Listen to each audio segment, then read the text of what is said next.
Wake up. It's Sleep Unplugged, episode 23, Light and Sleep, the Legend of Blue Light. Welcome, everyone, to episode 23 of Sleep Unplugged. I'm Chris Winter, neurologist and sleep specialist. Happy to have you back with us. Hope you had a wonderful holiday. Appreciate all the feedback and support for our last episode 22, the holiday gift extravaganza. I also want to thank all of the businesses and products that I reached out to and asked them to be a part of it. I really appreciate their participation. It made it a lot of fun. I also appreciate all the feedback you've given me about the episode and other products that you find to be important in your life. So I've already got a list for the second annual holiday sleep gift guide extravaganza, and we'll poll more sleep experts, we'll get more products, and we'll make next year's even bigger and better. Still plenty of time to do your shopping before Christmas. Corrections, comments, compliments. I got a couple. The first correction I wanted to put out there was I've corrected myself in various ways with things having to do with Karen Johnson several times, and I just want to correct one more thing that during the last podcast, I made some sort of comment about her amazing work in terms of fighting for daylight saving. And what I really meant to say was obviously fighting to rid ourselves of daylight saving, that she's working very hard to adopt standard time permanently, which should definitely be the case. So if you don't remember, we were talking about her on episode 18. I think I mispronounced her name, so I corrected that in episode 19. So it's just endless conversations about Karen Johnson. You can find her on social media. We've mentioned her before, and she's fantastic and a really good sport about it. So I think I was going to make up. I was going to make a mistake about Karen in this episode, but have it to be positive that she had lifted a bus out of a ditch and rescued a bunch of kids who were trapped in it or something like that. So I'll figure out a good positive mistake to make about Karen at some point in a future episode, but we'll just try to keep our comments about Karen Johnson factually accurate. If you want to communicate with the show, it's always Dr. Chris Winter. We still have Twitter as an option open, which is great because I have a lot of good buddies on Twitter. Dr. Chris Winter on Instagram, Dr. Chris Winter TikTok. Love to hear your thoughts. Love to catch up with people. Wanted to give a shout out to Becky, who wrote, "You were the talk of our Thanksgiving dinner. My dad is a psychologist and said you are the most knowledgeable on sleep. Really liked listening to you and learning about sleep." It was very nice of you to say. I love the fact that that was the conversation over Thanksgiving and not some political fight or debate about something more heavy. Thank your father, Becky. I appreciate you listening to the podcast. We're excited to have you be a part of it. So this episode on light has been coming for a long time, and we've sort of touched on it in a variety of different ways. I think we talked briefly about light in episode 10 about alarm clocks. We've talked about light in athletic performance. We've talked about it in the circadian rhythm episode, number 14. We definitely talked about it in daylight saving time, which was episode 18. And now we're definitely talking about it in this episode, as we were referring to it in the holiday sleep gift episode, because we had a couple of products I don't have financial relationships with that were using or manipulating light in the way it affects our sleep. And we'll talk about those, but let's really dive into what we're talking about when we're talking about light. When we're talking about light as it relates to sleep, we're really talking about the light being emitted from the G-type main sequence superheated plasma star that we call the sun, creating light. And as we talked about in the circadian rhythm episode, that the circadian rhythm, which is so embedded in us, is really a function primarily of an organism's response to light, meaning that we have an internal clock inside of us. And again, we talked all about this in episode 14, that is allowing us to be predictive in terms of our behaviors and not reactive. And light is a big part of it. We'll talk about temperature in an upcoming episode as well, too. There are some researchers who think that we give light all the credit for the driving force of our circadian rhythm, but there are some people who think that our response to temperature is equally as profound in terms of regulating our rhythm. We just don't see it as easily or as readily. And what we're talking about, going back to the circadian rhythm episode, is a Zeitgeber, as a time cue, that we are using light as a means to regulate our circadian rhythm. And that's important when it comes to sleep, but it's also important when it comes to everything our circadian rhythms do. So we will not recreate episode 14 at this point, but we're going to really focus on the role that light plays. And it wasn't really apparent that light did these things until relatively recently. A real titan in the field of sleep research, Chuck Seisler, in the early 80s, figured out that light was really a main regulator of our circadian rhythm. And the anatomy of that is really interesting. When our eyes see light, there are specific cells in our retina that measure that light, take the light in, and basically send that signal back to a structure in our brain called our suprachiasmatic nucleus.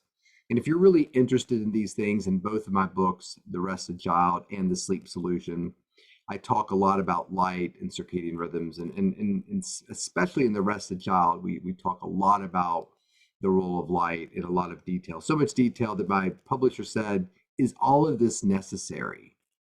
And we fought is not a great word. We debated this pretty in a fairly spirited way, and I eventually said, I really want to keep this. And if it's too technical for somebody they don't want to read, I don't think it's too technical. I've never had anybody write me anything about my books and say, wow, Chris, way too technical. That's generally not the problem. I really wanted people to understand light and how it interacts with sleep in a pretty deep and meaningful way. So when the light comes into our pupils, it's being brought into our eye. The retinal specialized photoreceptors in our retina are sending that signal of light intensity back to our suprachiasmatic nucleus, which is really the timekeeper of our brain. So when we talk about the circadian rhythm, everything is sort of getting funneled through the suprachiasmatic nucleus. And the suprachiasmatic nucleus sends signals to other structures, one including the pineal gland, which creates melatonin. So when we're talking about light, we're really talking about the regulation of melatonin, so that when our eyes see a lot of light and it's very bright out, we stop the production of melatonin. When our eyes are shielded from light or there is no light, we start to produce melatonin. And so we've talked about sleeping pills in episode 11, and we spoke about melatonin, that melatonin really isn't a sleeping aid. It's a timing aid. Its job is to try to align our sleep with the night generally. And we know some people are more night owls, some people are more morning types. We've talked about that before. But really it's light that's running that engine. And the title of this episode, "The Legend of Blue Light," I was going to title it "Blue Light Gonna Drive Me Out of My Mind," which was sort of a nod to the Velvet Underground song "White Light, White Heat" on their second album, which is a fantastic song, and David Bowie covered it. But I didn't like that because "Gonna Drive Me Out of My Mind" made it seem like blue light was bad. And blue light gets a pretty negative reputation. It gets a bad rap because we talk a lot about the influence of blue light at night and how it affects our sleep. And this comes from research where they actually looked at different wavelengths of light to try to figure out, okay, well, does blue light have that same effect on the suprachiasmatic nucleus and our release of melatonin that green light does, or pink light, or orange light? So they were actually looking at blue light compared to green light and showed that blue light suppressed melatonin secretion twice as much as green and tended to shift our circadian rhythm twice as much, 3 hours versus 1.5. And so that's really where people started to sort of separate out intensity of light and sort of character of light. So by intensity, we're talking about brightness. By character, we're talking about wavelength, what color or colors constitute the light. And this was not a huge deal in the past. You went to the store, you got a bulb, it was 60 watt, 80 watt, 100 watt, and that was pretty much it. These lights were full spectrum, meaning that the entire color wavelength was in most lights that you bought. And that changed when energy efficient bulbs sort of hit the scene. Because an energy efficient bulb, if you're actually looking at the color quality that that light is emitting, it's not a full spectrum. And so one of the things I talked about a lot in The Rested Child, and if you're watching this video on the YouTube channel, so we have a YouTube channel called Sleep Unplugged. You can listen to and watch all the episodes. Probably more important for an episode like last episode, episode 22, where we're talking about holiday gifts and showing them, maybe less so when we're talking about napping. So, but if you're looking at the video, you can see I'm holding something called a spectrometer, and you can actually order that on Amazon. It's about the size of a lipstick, and it's like a little telescope. So if you look through one end at a light, you will see a prism if the light is a full spectrum. So as I walk around my house and look at different sources of light, you will see different patterns emerge in your spectrometer, including looking at some energy efficient bulbs that when you look at the light pattern, you may not see much in the way of the blue wavelength of light. That spectrum section is not present sometimes. But you might see sort of a bolder orange and a bolder purple. And when you look at that with the naked eye, the light looks white or maybe slightly bluish or slightly reddish, depending on the warmth and tone of the light. So as you start to evaluate the lights in your house, you can see that some have a lot of blue-green in them, some do not. And sometimes that's by design. If you actually look at bulbs that you can actually buy lighting that is somewhat sleep promoting. You can buy bulbs that are somewhat wakefulness promoting. So this is important as you're designing a school, or you're designing the area in which you work during the day.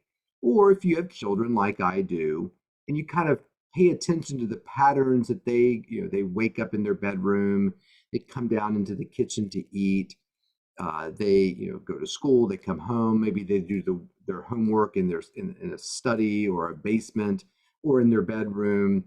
They take a shower, they watch some TV, they get into bed to go to bed at night. So as they kind of move to different areas around the house, you can use that knowledge of their movements to create lighting that is wake promoting, potentially in the places where they need to be awake, do their homework, and places that are sleep promoting, primarily their bedroom. So for our kids, I had bought lighting that was sleep promoting and just took the light bulbs out of their bedroom and put those in there. And the new ones now look very similar to a regular light bulb. So it's not like your kid's going to walk in like, hey, what's going on here? What's this weird yellow light or this weird red light you've got in my bedroom?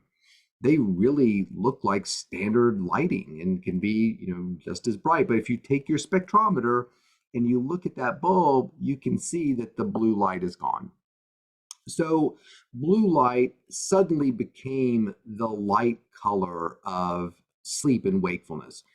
When it's present, wakefulness when it's absent, it's sleep. And that became particularly aimed at electronics, the screens that are in our lives, televisions, monitors, phones. I think if you look at current research, it may indicate that blue light is not the demon that we thought it was. It's not the all encompassing sleep eliminator that we thought it was. But I do think that that research is still valid. Even if it says, well, if you switch from a blue to a green, you're falling asleep 7 minutes faster or something. The numbers were not particularly high in some studies. But that's really when we're talking about sleep or color character or light character. When you talk about light intensity, that's a whole other issue. That's sort of the brightness, how much light is in an environment, and what can we do about that? Because when you actually start to measure lighting, you can see that even small amounts can disrupt sleep. So if you're on Amazon and you're buying your spectrometer, and I have no financial connection to the spectrometer industry, there's another item that you can buy that's a lux meter or a light meter. And if you've ever had professional photographs taken, the photographer's walking around and they're doing this and they're checking light. What they're doing is they're measuring light at a point in space. So if I turn this device on and turn it on, you can actually see on the screen that the lighting right now, where we are at, where I'm at, is about 150 lux. So lux is a measurement of light at a specific space. And you might ask, well, I just got this really cool flashlight for my birthday. I'm obsessed with the flashlights when you check out at like a Lowe's or a Home Depot. Like really obsessed. Like I have trouble not buying the flashlight if it's a flashlight that has a higher like value than the one that I have. And even my social media has picked up on it because every now and then I'll see a flash. It's just a person with a very bright flashlight using it in their daily lives. So the algorithm has understood that, wow, when the flashlight videos appear on Chris's screen, he doesn't flip to the next video. He watches it. He might even like that video. So I'm kind of obsessed with those bright flashlights that are hanging there when you're checking out, and find it hard to resist something that's 200 more lumens than the one I have at home. So lumens is how much a light source is creating. So when you look at flashlights, 800 lumens, 600 lumens, 1,000 lumens, whatever, that's a measure of light intensity at the source. Now, if you're right up, if you have that 1,000 lumen flashlight and you shine it right into somebody's face 6 inches away, they're getting a lot of light in their eyes. Now, if you're on the other side of a football field and aim it at them, the light that they're seeing from that flashlight is much less intense. That's what lux is. So as I stand here with my lux meter and you're walking closer and closer to me with the 500 lumen flashlight, this lux meter is going to get brighter and brighter. And you can kind of see that as I move it towards this ring light next to my head. All of a sudden, when you get really close to it, it's saying that the lumens right now are 850. So your proximity to that light source is very important. So when we talk about lighting and sleep, we're generally talking about lux. We're talking about how much light are you seeing? And what's interesting is as few as 5 to 10 lux has been shown to disrupt sleep. So we've talked about what is a great sleeping environment. We talked about, getting a sleep mask for somebody for Christmas is a great gift, something to cover their eyes when they're sleeping in their relatively bright bedroom, when they're on a plane, or figuring out a way to make your bedroom extremely dark. And this lux meter is awesome. Go into your bedroom at noon, close all the blinds, make it as dark as you can, turn it on. That lux meter shouldn't register, because if it's still registering 60 lux, that's probably enough to disrupt your sleep. And there's new research that basically says light pollution, LAN is the acronym, light at night. There have been a couple studies recently, I think out of Shanghai, that basically said, look, 80% of the country has individuals sleeping in situations where there's a lot of light at night or light pollution. And this is putting them at risk for all kinds of disorders, medical disorders, including type 2 diabetes. And this really goes back to shift work. And we haven't done a show specifically on shift work. We will, that talks about that, just how dangerous and how problematic it is when individuals are working in situations that create disruptions in the circadian rhythm. My suspicion is that you see the same thing in terms of dysregulation of melatonin, dysregulation of cortisol when you're sleeping in situations of bright light. So what do we do about the bright light, or the light quality? Well, one thing that you can do is you can use blue blocking glasses. And I'm putting a pair on right now. This is one of the products that I talked about in the sleep guide. These are Swanwick blue blocker glasses. These are the Night Swannies. And you can see, if you're looking at the YouTube page, the lens is yellow. And what's really interesting is I see a lot of blue blockers that have clear lenses.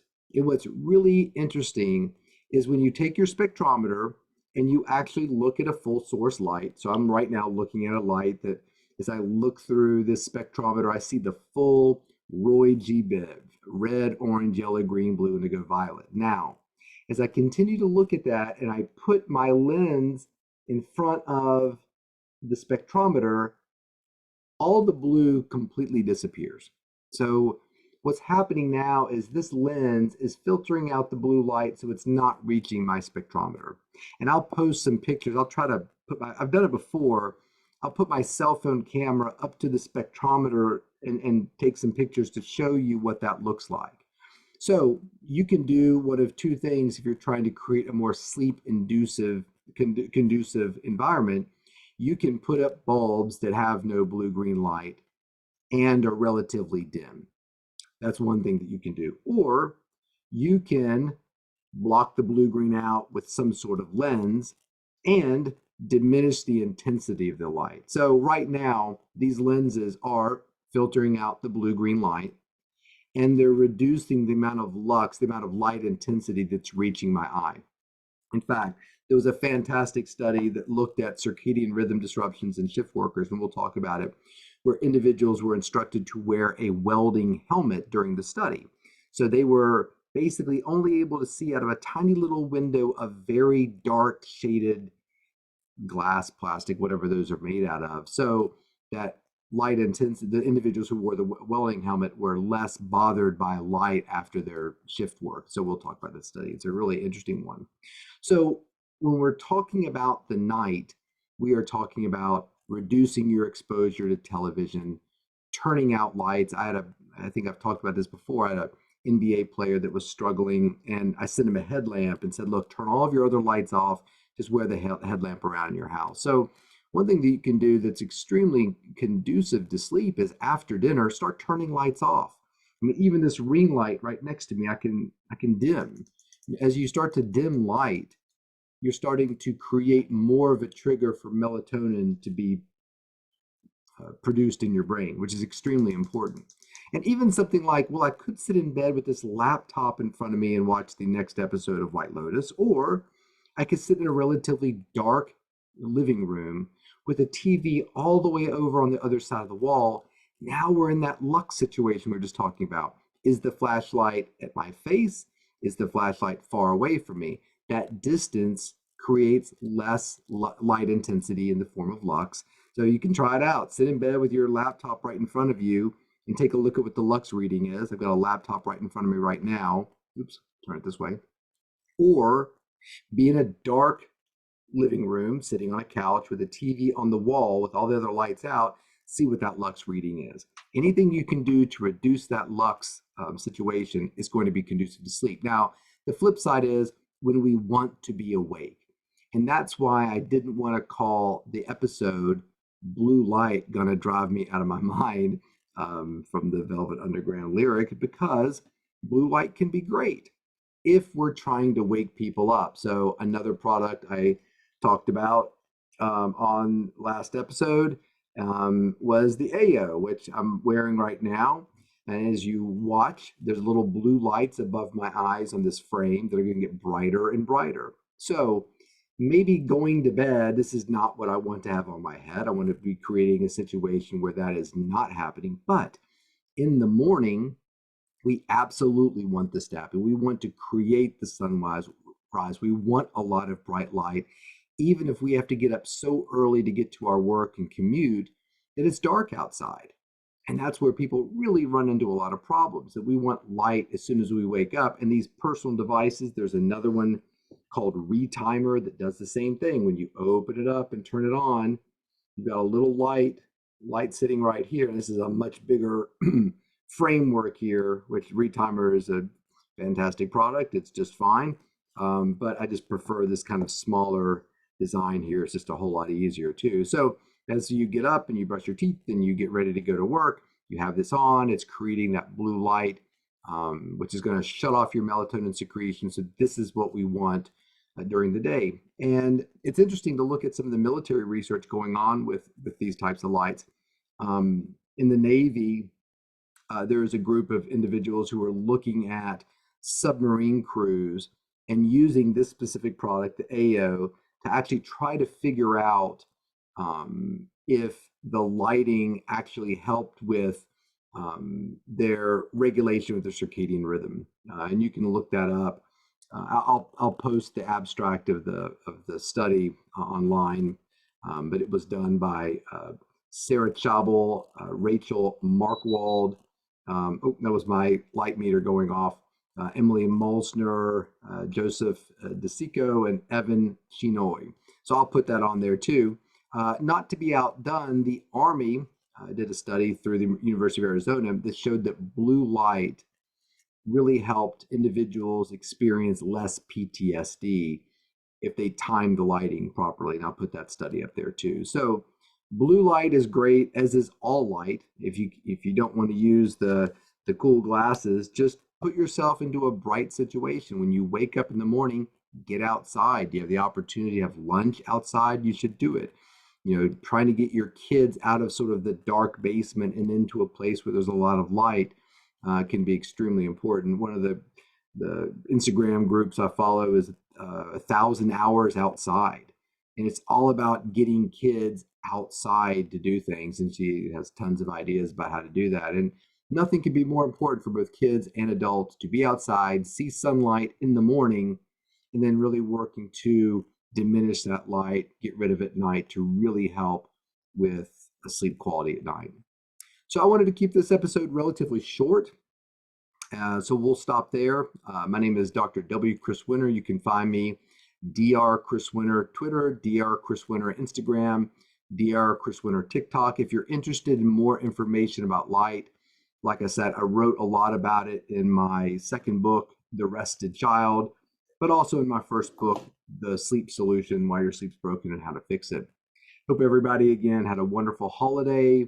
Let me know about any of the products that you give as gifts, what your thoughts are. If you have ideas for sleep-related products that we didn't cover, we'll talk about that in future episodes. And let me know what you think about light and how that plays a role in your own life, in your own sleep, and how you're struggling with the light slowly diminishing as we go closer and closer to winter. That's it. Thanks for tuning into the show. This is Sleep Unplugged with Dr. Chris Winter. I hope you sleep well.